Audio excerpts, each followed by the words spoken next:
आज के एपिसोड की शुरुआत युवराज की जानलेवा चाल से होती है। युवराज चंद्रमान से कहता है कि आरती को मुझ पर शक हो गया है। अगर हमने उसे नहीं मारा तो मुझे फिर से जेल में डलवा देगी। उसे मारना ही होगा और साथ ही साथ अंजलि को भी। और फिर वो अपने गुंडों को ऑर्डर देता है कि अवस्थी हाउस जाओ और सबसे पहले अंजलि पर अटैक करना और आरती अपनी माँ को बचाने के लिए बीच में जरूर आएगी। जैसे ही वो आए बॉम्ब ब्लास्ट कर देना और उन दोनों को हमेशा के लिए खत्म कर देना। तो गुंडे तो निकल चुके हैं बेचारी आरती को मारने के लिए। अब जो होगा उसे देगा आपके पैरों तले जमीन खिसक जाएगी दोस्तों। लेकिन इससे पहले जानते कि पीछे की कहानी ताकि वीडियो समझ आ जाए आप। युवराज भजन से कहता है कि अब तो सबको पता चलेगा कि अमन और अंजलि का एक्सीडेंट हुआ था और दोनों गंभीर हालत में अस्पताल पहुंचे। युवराज कहता है कि वही खबर ये आई थी कि अमन अंजलि की बेटी मर गई थी, लेकिन अचानक से आरती कहाँ से आ गई। वो भजन से पूछता है आरती इतनी यकीन से कैसे कह सकती है कि वो कातिल को ढूंढ निकालेगी। भजन जवाब देता है अगर उसने कह दिया तो क्या ही हुआ ना, आसान होता करना। तब धीरे से कहता है सच ये है कि मैंने ही अमन को मारा था और अंजलि को पैरालाइज किया था। और बताता है कि शायद अस्पताल में किसी ने मुझे या मेरे आदमियों को देख लिया हो, तभी ये बात फैल कि ये कोई एक्सीडेंट नहीं बल्कि हत्या थी। और इसी डर से किसी ने अफवाह फैलाई कि आरती मर चुकी है। भजन ये सुनकर हक्का बक्का रह जाता है। इसी बीच लाल आरती को चेतावनी देता है कि कोई ये न जान पाए कि गणेश ने उस शख्स की आवाज सुनी थी जिसने तुम्हें मारने की कोशिश की थी, वरना वे लोग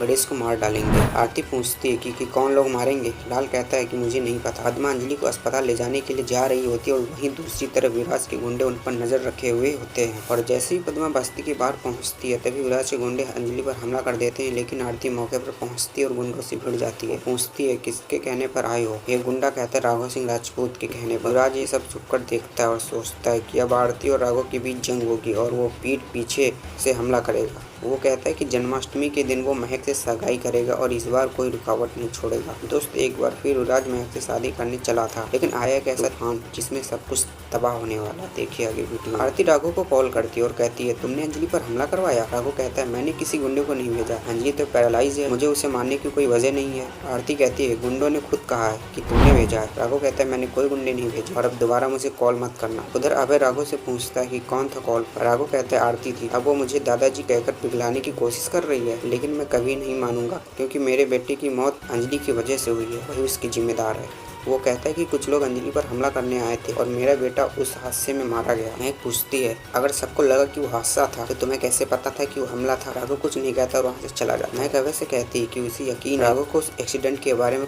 कुछ और पता है। अभय कहता है तू ये सब सोच मत और याद रख जन्माष्टमी के दिन तेरी सगाई युवराज से होने वाली। महक कहती है अगर अंजलि और आरती वहाँ नहीं हुई तो मैं सगाई नहीं करूंगी और वहाँ से चली जाती है। महक ने पकड़ ली एक नई आरती और अंजलि को राजपूत हाउस बुलाने की जीत। उधर वेद आरती को लेकर सोच में डूबा होता है। कल उसे चाय लाकर देती है। वेद गुस्से में ट्रे गिरा देता है और पूछता है किसने कहा था तुम्हें चाय लाने को। वो कहता है तुम्हें क्या पता मेरी चाय में कितनी शक्कर होती है, ये कौन सी पत्ती डालनी होती है। कली कहती है ये सब आरती ने मुझे बताया था। वेद कहता है शायद उसे ये सब पता था, लेकिन तुम आरती नहीं बन सकती। वो कहता है कि वो आज भी सिर्फ आरती को अपनी पत्नी मानता और किसी को नहीं। एपिसोड खत्म होता लेकिन धमाके के साथ। आरती वेद से कहती है कि जिस ट्रक ने अमन और अंजलि की कार को टक्कर मारी थी उसका नंबर उसे मिल गया है। वो बताती कि यह ट्रक कुसुमगंज का है। आरती वेद से कहती है इस ट्रक के मालिक का पता लगाओ। वेद कहता है मुझे पता है इस ट्रक का मालिक उदय राजवंशी है। वेद ये सुनकर हैरान रह जाता है और आरती ने तो किया ऐसा जिसे देख आपके होश उड़ गए। वहीं दूसरी तरफ युवराज ने आरती और राघव के बीच लगा दी आग। देखिए कि आग कैसे चलाती है।